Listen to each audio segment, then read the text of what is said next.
اب جو 10 صورتیں رہ گئی ہیں ان میں سے اکثر کا تعلق سیرت النبی سے صلی اللہ علیہ وسلم، اور اس میں سب سے پہلے جو ہے عرب کا وہ جو ماحول اس وقت کا تھا جس میں حضور پیدا ہوئے ہیں، آپ کی ولادت باسعادت ہوئی ہے، اور اس کے کچھ واقعات کی طرف اور ان کا جو معاشی اس وقت کا معاملہ تھا خاص طور پر قریش کا، اس کی طرف اشارہ ہے۔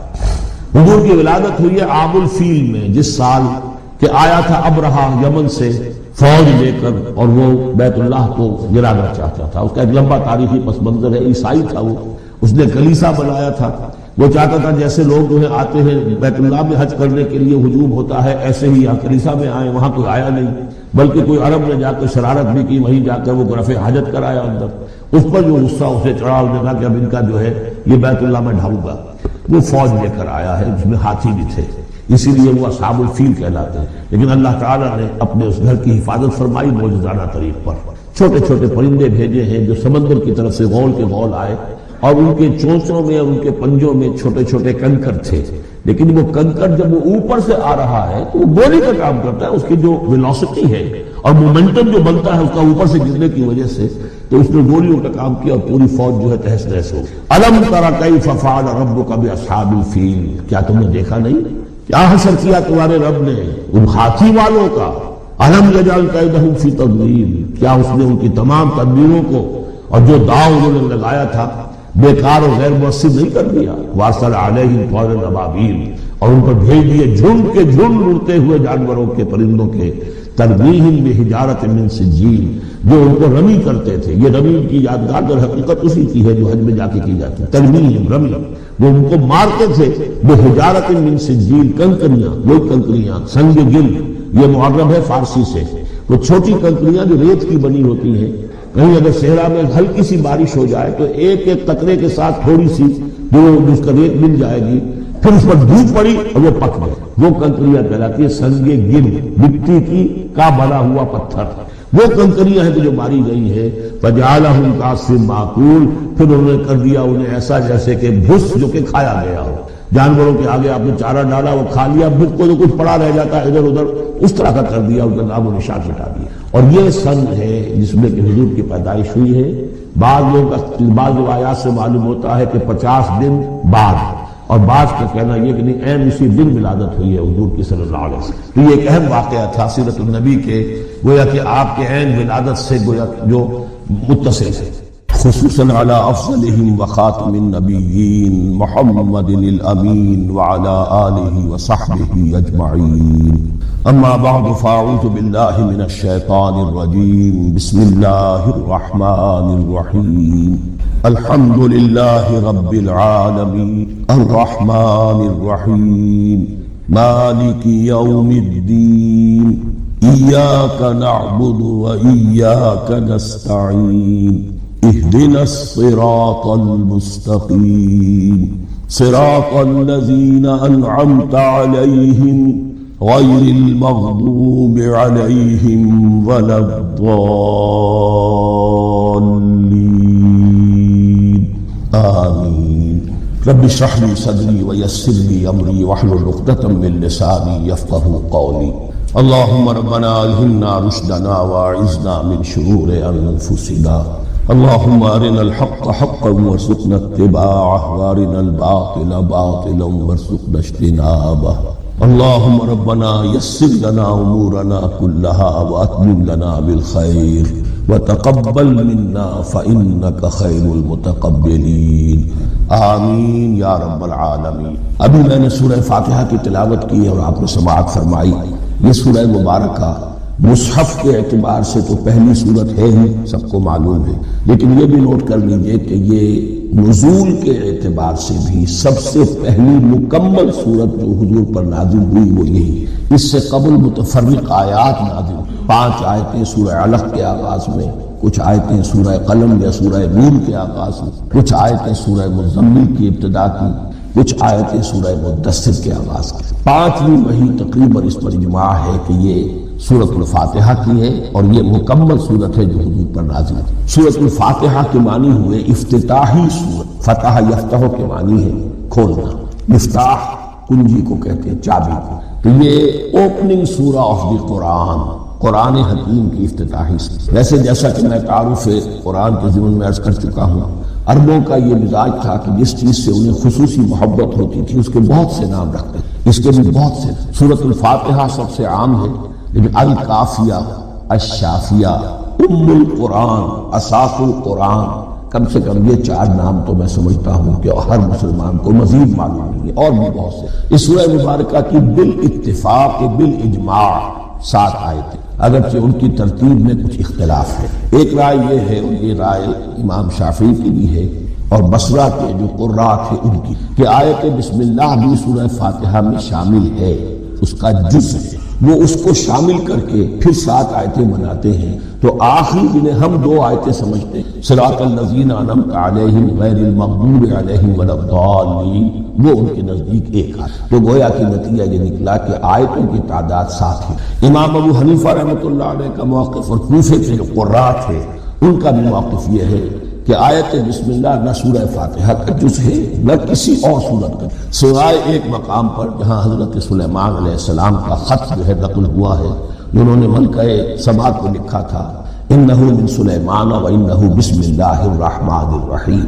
تو قرآن کے متن میں صرف اسی جگہ پر یہ آیت شامل سمجھتے ہیں، باقی یہ صرف علامت کے طور پر کہ یہاں سے ایک نئی سورت شروع ہو رہی ہے درج۔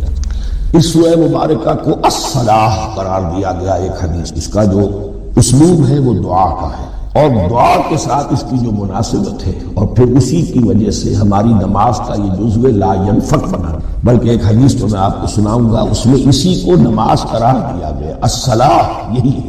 ویسے وہ حدیث مبارک موجود ہے، من لم یقرأ بفاتحۃ الکتاب لا صلاۃ لمن لم یقرأ بفاتحۃ الکتاب، جو شخص سورہ فاتحہ کی تلاوت نہیں کرتا اس کی کوئی نماز نہیں۔ اس کے حوالے سے بھی ہمارے ہاں 2 مسلک ہے، ذکر صرف اس لیے کر رہا ہوں کہ آپ کے علم میں ہو، ان میں کوئی بنیادی فرق نہیں ہے، کسی بھی ایک رائے کا انسان قائل اور حامل ہو سکتا ہے بغیر اس کے کہ دوسرے کو بالکل غلط قرار دے، بلکہ یہ کہ اس کے لیے بھی گنجائش اپنے ذہن میں اور اپنے دل میں رکھے۔ اور دوسری آیت یہ ہے کہ اس کا حصہ نہیں ہے، اسی اعتبار سے یہ کہ یہ سورہ مبارکہ نماز میں پڑھی جانی ضروری ہے، لا صلاۃ لمن لم یقرأ بفاتحۃ الکتاب۔ البتہ یہ اختلاف ہے، یہ بات جو میں ذکر کر رہا تھا جو ذہن سے نکل گئی، کہ آیا مقتدی جو ہے امام کے پیچھے کھڑا ہو کر جب نماز پڑھ رہا ہو تو کیا اس صورت میں بھی اس کے لیے لازم ہے کہ سورہ فاتحہ پڑھے؟ اس میں 2 رائے ہو گئی، بلکہ 3۔ ایک رائے انتہائی ہے اور وہ فقہ حنفی کی طرف منسوب ہے کہ اگر آپ امام کے پیچھے مقتدی کی حیثیت سے نماز پڑھ رہے تو کسی بھی رکعت میں آپ سورہ فاتحہ نہیں پڑھیں۔ ایک دوسری بالکل برعکس رائے ہے، وہ امام شافعی رحمۃ اللہ علیہ کی ہے کہ ہر حالت میں چاہے امام جہری رکعت پڑھا رہا ہو جس میں وہ بلند آواز سے سورہ فاتحہ پڑھ رہا ہو، اور چاہے وہ سری رکعت ہو، ہر حالت میں مقتدی کو بھی پڑھنا۔ ایک تیسری رائے بین ہے، وہ امام مالک کی ہے رحمۃ اللہ علیہ، کہ جو سری رکعت ہے اس میں کہ امام بھی خاموشی سے پڑھ رہا ہے، مقتدیوں کو بھی پڑھنی چاہیے۔ جو جہری رکعت ہے جس میں کہ امام بلند آواز سے پڑھ رہا ہے، اس میں مقتدیوں کو خاموش رہ کر پوری توجہ جو ہے سننے پر صرف کر دینی چاہیے۔ اذا قرئ القرآن فاستمعوا له وانصتوا، جب قرآن پڑھا جا رہا ہو تو پوری توجہ اس کے پڑھنے پر مرکوز کر دو اور خود خاموش رہو۔ میرے اپنی رائے میں یہ تیسری رائے سب سے زیادہ صائب ہے، اور اس میں کسی طرح کی بھی کوئی پیچیدگی پیدا نہیں۔ بہرحال اس سورہ مبارکہ کا جو اسلوب ہے میں نے عرض کیا دعائیہ ہے، البتہ قرآن مجید کے علم اور حکمت کے اعتبار سے، اس کے فلسفے کے اعتبار سے ایک بات سمجھ لینی چاہیے۔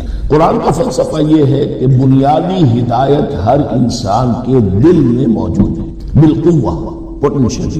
یہ جو قرآن مجید یا اللہ کی کتابیں نازل ہوتی ہیں یہ انہیں ایکٹیویٹ کرتی ہیں، وہ اندر کے جو ڈورمنٹ کانشیسنس، خوابیدہ شعور جو ہے اسے بیدار کر کے، اور پھر یہ کہ اسے اجاگر کر۔ ہر سلیم الفطرت انسان اور سلیم العقل، 2 سلامتی یہ شرط ہے۔ سلیم الفطرت، نیچر پرورٹڈ نہ ہو، فطرت مسخ نہ ہو، عقل سلیم ہو، ان دونوں چیزوں کا نتیجہ یہ نکلتا ہے کہ وہ انسان از خود، بغیر کسی وحی کی رہنمائی کے، بغیر کسی نبی کی تعلیم کے سے استفادہ کیے ہوئے از خود بھی کچھ حقائق تک پہنچ جائے۔ اور وہ حقائق کیا ہے؟ نمبر 1 یہ کہ اس کائنات کا ایک خالق ہے، وہ ایک ہے، اور وہ تمام صفات کمال سے متصف۔ نمبر 2 یہ کہ انسان کی زندگی صرف یہ زندگی نہیں بلکہ ایک اور زندگی ہے کہ جس میں اس زندگی کے اعمال کے نتائج برآمد ہوں۔ یہ دو باتیں، اس کی زیادہ وضاحت کے ساتھ جو ہے اس کا تذکرہ آئے گا سورہ لقمان میں، جہاں حضرت لقمان کی شخصیت کا تذکرہ ہے۔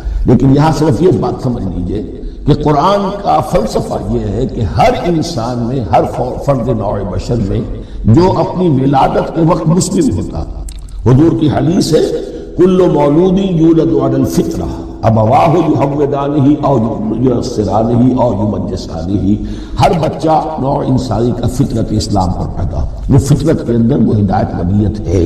اب اگر وہ فطرت بس نہیں ہوئی اور عقل جو ہے وہ صحیح رخ پر کام کر رہی ہے تو ان دو حقائق تک وہ انسان خود پہنچ جائے۔ لیکن ان دونوں حقائق تک پہنچنے کے بعد اب وہ دست بستہ دعا کرے گا کہ اے رب اب مزید ہدایت تو مجھے عطا فرما۔ ایک تو یہ کہ میں کیا کروں کیا نہ کروں، میری عقل اس میں ٹھوکر کھا سکتی، میں کسی اچھی چیز کو بری سمجھ سکتا ہوں، کسی بری کو اچھی سمجھ سکتا ہوں، تو مجھے صحیح راستہ، صحیح راہ ہدایت پر چلا۔ یہ دعا ہے جو انسان کرتا ہے جبکہ وہ ایمان باللہ اور ایمان بالآخرہ تک خود پہنچو، اور یہ سمجھتا ہے کہ صحیح زندگی کا رخ یہی ہے کہ جس رب کو میں نے پہچانا ہے کہ وہ اس کائنات کا خالق ہے، مالک ہے اور رب ہے، میں اس کی بندگی کروں، اطاعت کروں، اس کا حکم مانوں، اس کے راستے پر چلوں۔ لیکن وہ راستہ کون سا ہے؟ اس کے لیے پھر دست بدعا ہوتا ہے کہ پروردگار تو میری رہنمائی فرما۔ یہ مقام ہے کہ جہاں آپ سمجھ لیجئے اپنے آپ کو بھی آج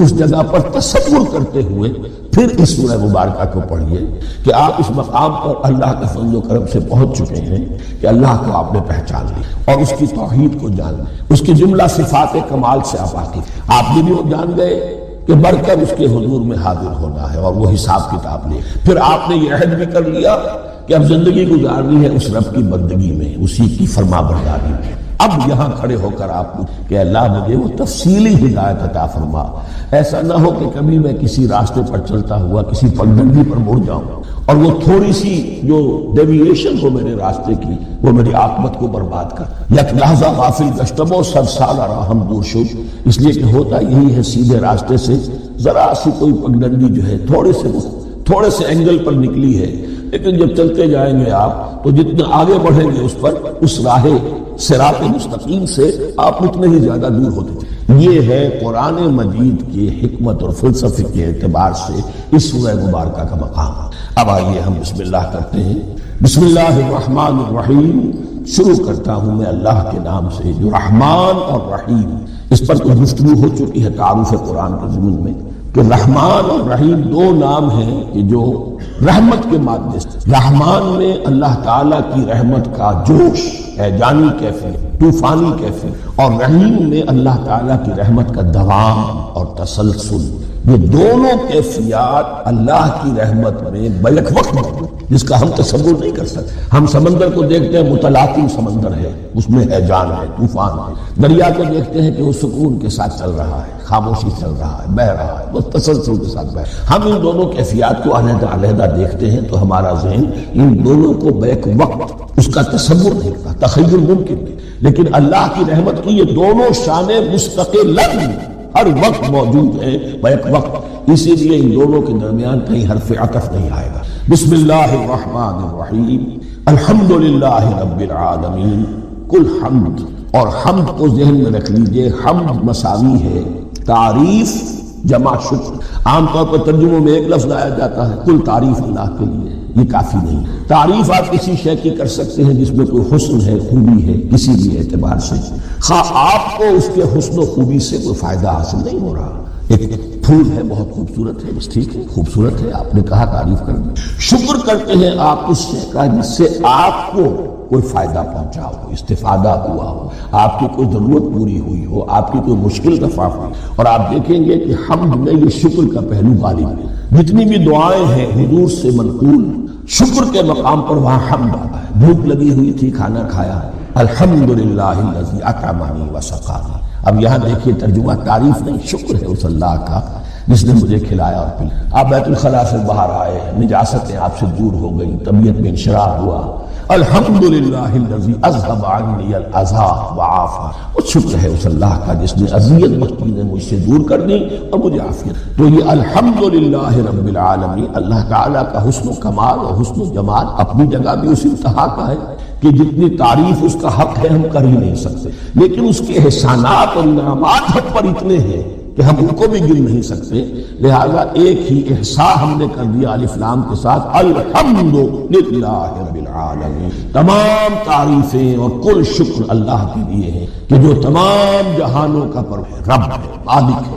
رب میں ایک مفہوم ہوتا ہے ربوبیت کا، اور اس میں مفہوم شامل ہوتا ہے تربیت کا، ربیانی صغیرا، تو مالک ہونا اور تربیت دینا۔ آپ جس شے کے مالک ہوں گے آپ چاہیں گے اس میں بڑھوتری ہو، اس میں اضافہ ہو، وہ نشو و نما پائے، یہ دونوں چیزیں آپس میں ایک دوسرے کا جڑی ہوئی، پروردگار بھی اور مالک۔ عام طور پر عربی میں رب کا لفظ مالک کے لیے آتا ہے، رب البیت، رب الدار، رب المال، تو مالک وہاں پر ظاہر بات ہے کہ اس سے مراد کیا ہے، مال والا، گھر والا، گھر کا مالک۔ تو کل شکر اور کل تعریف اس اللہ کے لیے ہے جو تمام جہانوں کا مالک بھی ہے اور پروردگار۔ الرحمن الرحیم، رحمان ہے اور رحیم ہے۔ اب دوبارہ اس کی میں وضاحت نہیں کروں گا۔ مالک یوم الدین، یوم دین کا مختار مطلق، دین عربی زبان میں کہتے ہیں بدلے کو، دناہم کما دانو، کما تدین و تدان، یہ کہاوت ہے۔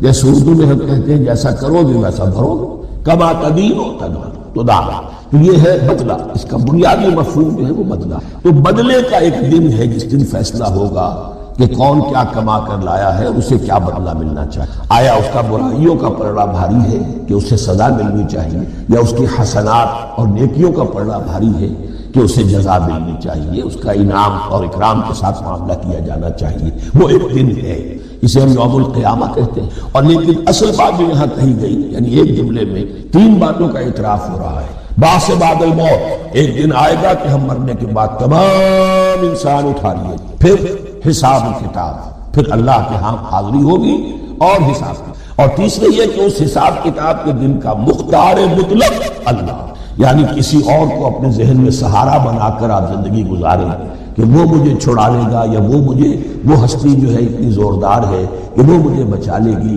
اس سے اپنے دل کو، اپنے ذہن کو بالکل پاک کر لیجیے۔ مالک یوم الدین، ایک دوسری جگہ پر قرآن میں آیا ہے، اس روز کوئی پکارنے والا پکارے گا، لمن الملک اليوم للہ الواحد القہار، آج کے دن کس کا اختیار مطلق ہے؟ اور پھر کہا جائے گا اللہ کے لیے، الواحد قہار، جو پوری طرح چھایا ہے، بس کون ہے؟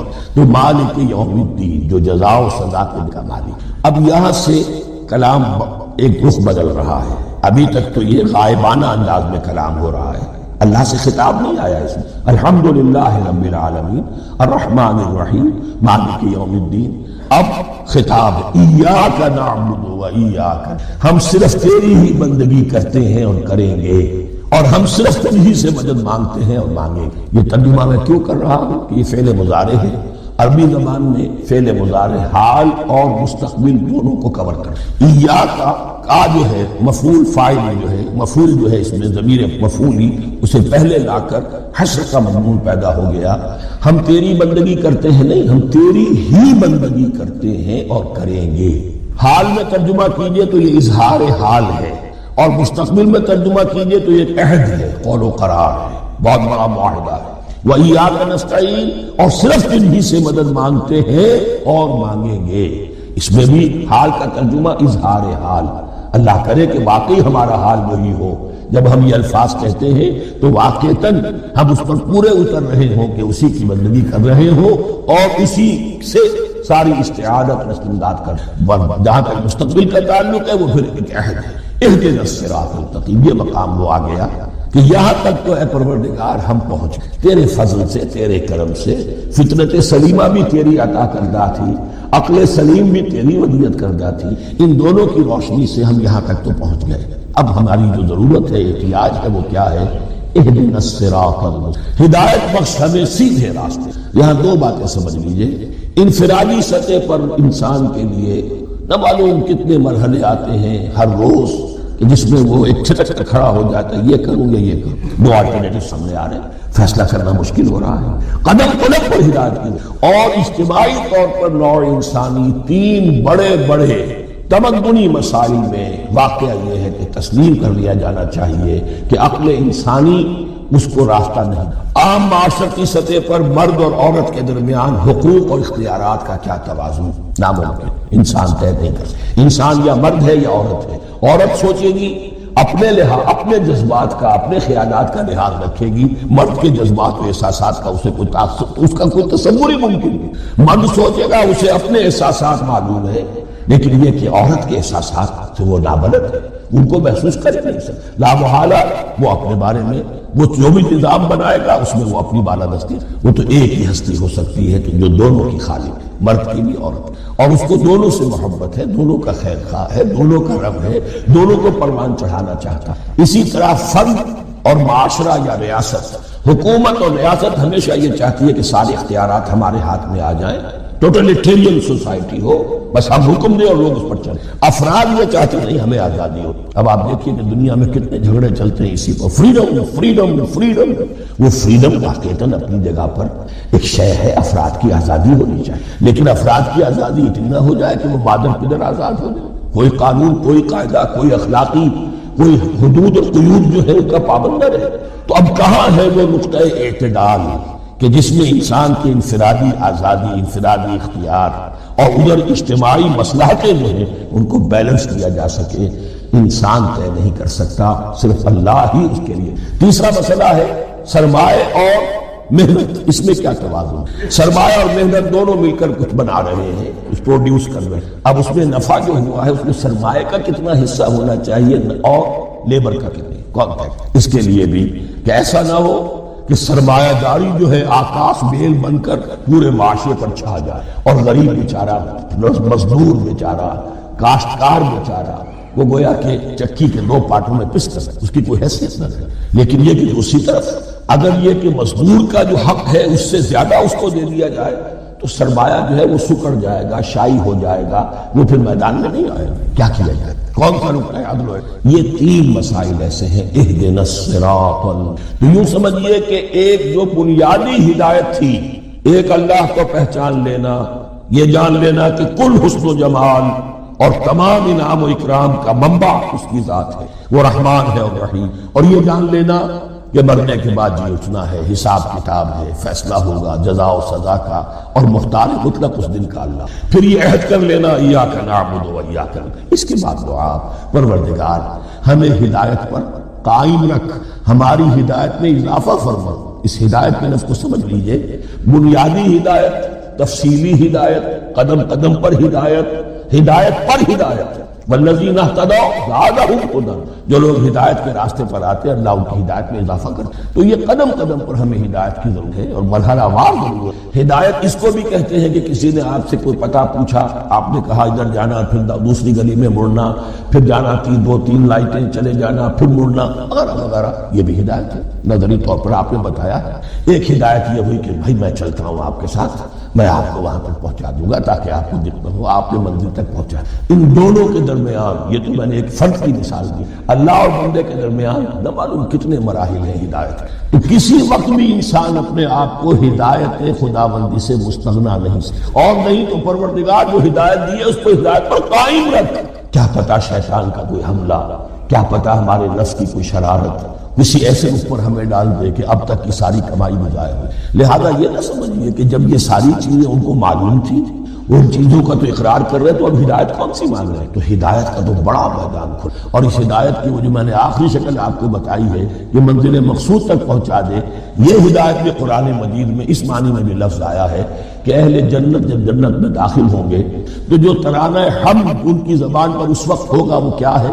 الحمدللہ الذی ہدانا لہذا وما کنا لنہتدی لولا ان ہدانا۔ کل شکر اللہ کا جس نے ہمیں یہاں تک پہنچا دیا، ہدایت دی یہاں تک پہنچا دیا، اور ہم ہرگز نہ پہنچ پاتے، ہم ہرگز ہدایت یافتہ نہ ہو سکتے اگر اللہ ہی ہدایت نہ۔ اہدنا الصراط المستقیم، سیدھا راستہ، صراط الذین انعمت علیہم، اور اس کی مزید وضاحت ہے، راستہ اس کا ان لوگوں کا جن پر تیرا انعام۔ یہ کون لوگ ہیں؟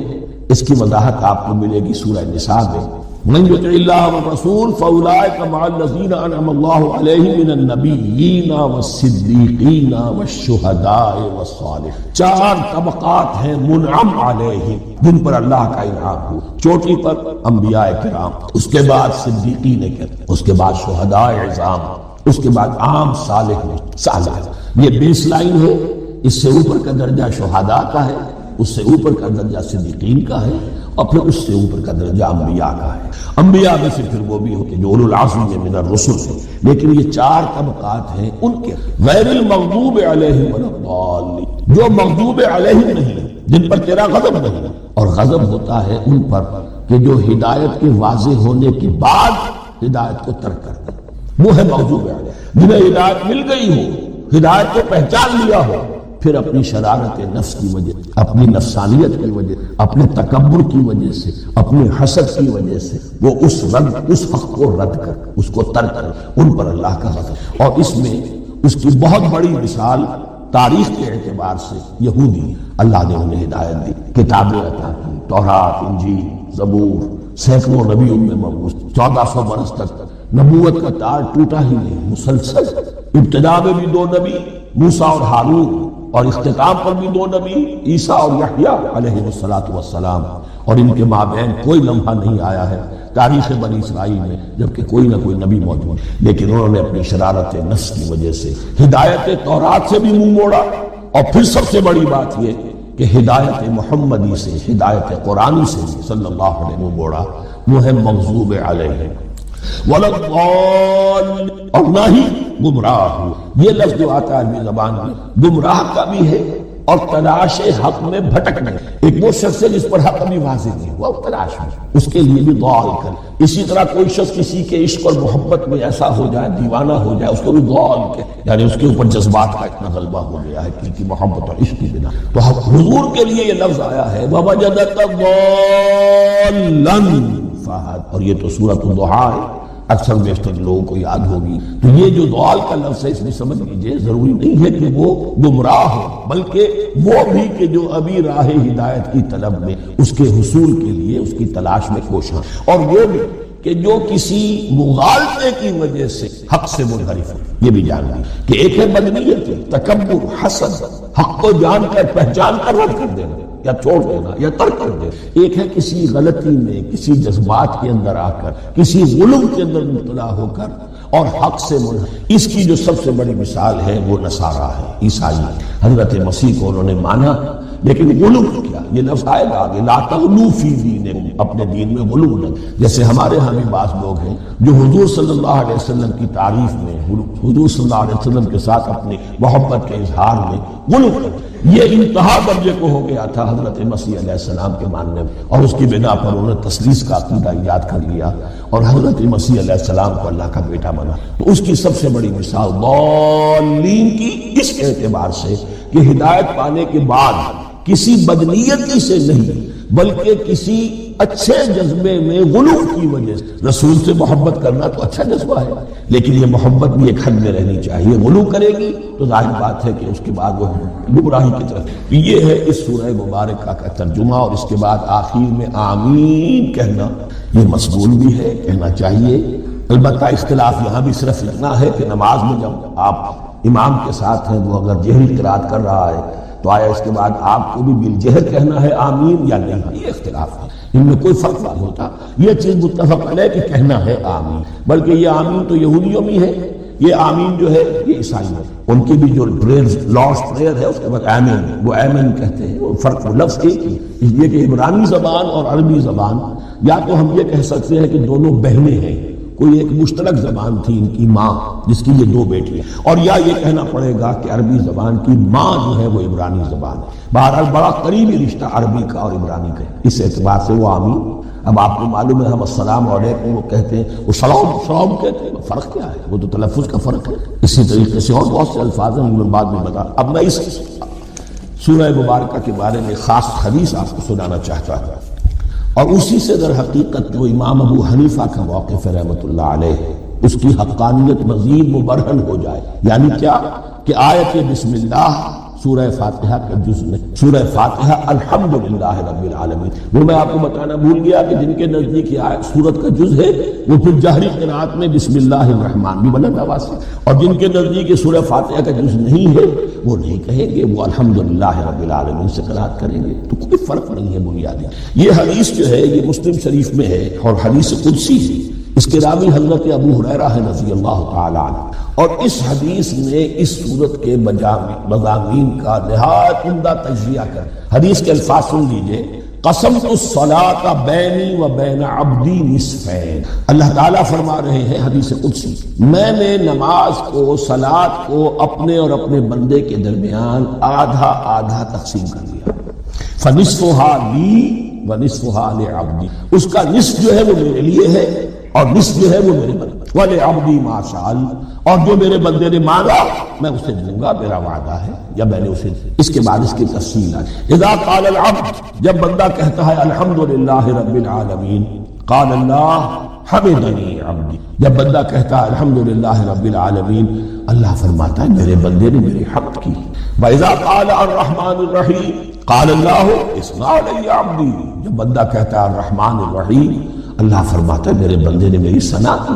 وَإِذَا قَالَ مَالِكِ يَوْمِ الدِّينِ قال اللہ تعالی مجدنی عبدی. میرے بندے نے میری تمجید بیان کی، میری بزرگی بیان. اب یہ تین آیتیں ہو گئی، تینوں میں اللہ کی حمد ہے، ثنا ہے، تمجید. یہ تین آیتیں خالص اللہ کے لیے. اب چوتھی آیت ایاک نعبد و ایاک.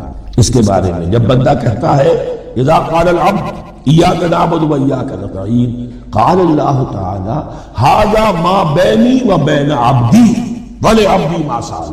یہ میرے اور میرے بندے کے درمیان ہے. یہ تو یوں سمجھئے کہ یہ گرا لگ گئی ہے میرے اور میرے بندے کے ماں. اس نے مجھ سے قول و قرار کیا ہے، اس نے میری بندگی کا اعتراف کیا، اس نے تسلیم کیا ہے کہ میری ہی بندگی کرتا ہے اور کرے گا، اور مجھ سے مدد چاہتا. ھذا ما بینی و بین عبدی. یہ معاہدہ ہے. معاہدہ دو فریقوں کے مابین ہو. یہ میرے اور میرے بندے کے مابین ہے. وَلِعَبْدِي مَا سَأَلَ. اور میں نے اپنے بندے کو دیا جو اس نے مانگا. وہ میری مدد چاہتا ہے، میری مدد اس کے شامل حال ہے. فَإِذَا قَالَ. اور جب بندہ کہتا ہے اهْدِنَا الصِّرَاطَ الَّذِينَ أَنْعَمْتَ عَلَيْهِمْ غَيْرِ الْمَغْضُوبِ عَلَيْهِمْ وَلَا الضَّالِّينَ قال اللہ تعالی ھذا لعبدی ولعبدی ما سأل. یہ تین آیتیں یہ میرے بندے کے لیے. اهْدِنَا الصِّرَاطَ الْمُسْتَقِيمَ، اسی صراط مستقیم کی وضاحت ہے مثبت. صراط الذین انعمت علیہم، اسی صراط مستقیم کی وضاحت ہے منفی انداز میں غیر المغضوب علیہم ولا الضالین. یہ سب میرے بندے کے لیے ہے اور میں نے اپنے بندے کو دیا.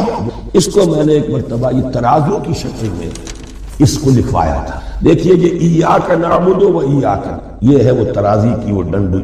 واو جو ہے ایاک نعبد و ایاک نستعین، واو جو ہے گویا کہ وہ مٹھ ہے جس سے کہ ترازو کو پکڑا جاتا ہے. ادھر ایک پلڑا ہے جس کی تین آیتیں ہیں الحمدللہ رب العالمین الرحمن الرحیم مالک یوم الدین. اس کا نتیجہ کیا نکلا؟ ایاک نعبد. آپ نے شاید یہ سنا بھی ہو، ایک بہت ہی عمدہ قرات کا جو ریکارڈ ہے قاری عبدالباسط عبدالصمد کا، وہ یہیں سے چل کر سورہ فاتحہ کی قرات کر کے ایاک نعبد پر آ کر رکتا. الحمدللہ رب العالمین الرحمن الرحیم مالک یوم الدین ایاک نعبد. گویا کہ یہاں یہ صورت بالکل ہاف ہو گئی. تین آیتوں میں اللہ کی حمد ہے، ثنا ہے، تمجید ہے، جس کا نتیجہ ہم تیری ہی بندگی کرتے، تیری ہی اطاعت کرتے. لیکن اب اس کے بعد سوال ایاک نستعین، اسی کی جو استعانت کیا درکار ہے؟ ہدایت. ہدایت سب سے بڑی استعانت ہے، ہدایت ہی تو سب سے بڑی مدد ہے.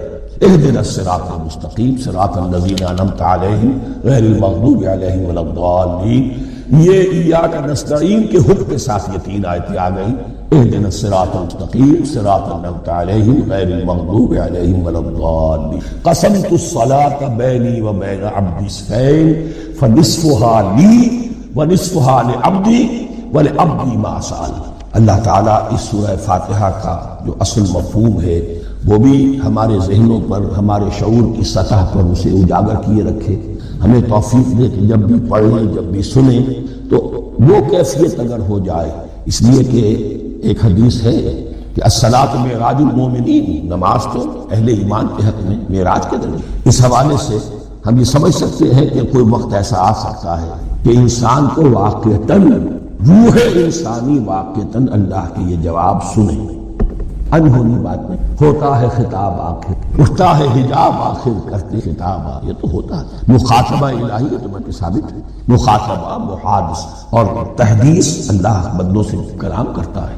اب آئیے بسم اللہ الرحمن الرحیم، اب یہ سورہ بقرہ شروع ہو رہی ہے۔ سورۃ البقرہ جو 286 آیات پر تقریباً 2.5 پاروں پر، ہر شخص جانتا ہے کہ قرآن حکیم کی حجم کے اعتبار سے سب سے بڑی، لیکن یہ معاملہ صرف حجم کا نہیں، نبی اکرم صلی اللہ علیہ وسلم نے اسے سنام القرآن قرار دیا۔ آپ نے فرمایا لکل شیء سنام، ہر چیز کی ایک چوٹی ہوتی ہے، جیسے اونٹ کا کوہان ہوتا ہے، وسنام القرآن البقرہ، سنام القرآن قرآن کی چوٹی جو ہے۔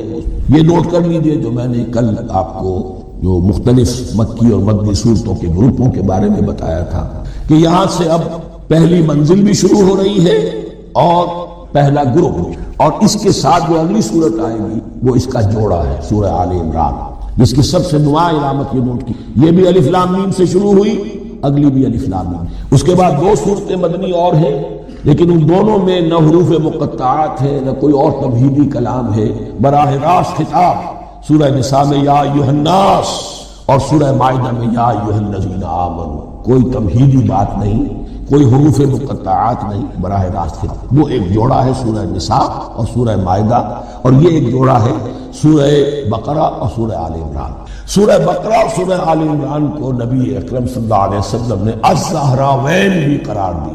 زہرا کہتے ہیں بڑی روشن چیز، یہ حضرت فاطمہ رضی اللہ تعالی عنہ کے نام کے ساتھ آتا ہے، فاطمہ الزہراء، تو زہرا بہت روشن دمکتی ہوئی شخص، الزہراوین، یہ 2 نہایت دمکتی ہوئی صورت جو قیامت کے دن 2 بدلیوں کی شکل میں ظاہر ہوں گی، حضور نے فرمایا، اور جو لوگ ان صورتوں سے محبت کرتے تھے ان پر سایہ۔ اللہم ربنا اجعلنا منہم، ہمیں اللہ تعالیٰ ان میں شامل۔ اس سورہ مبارکہ کو 2 حصوں میں تقسیم سن، ویسے تو یہ کہ رکوع آئیں گے، پارے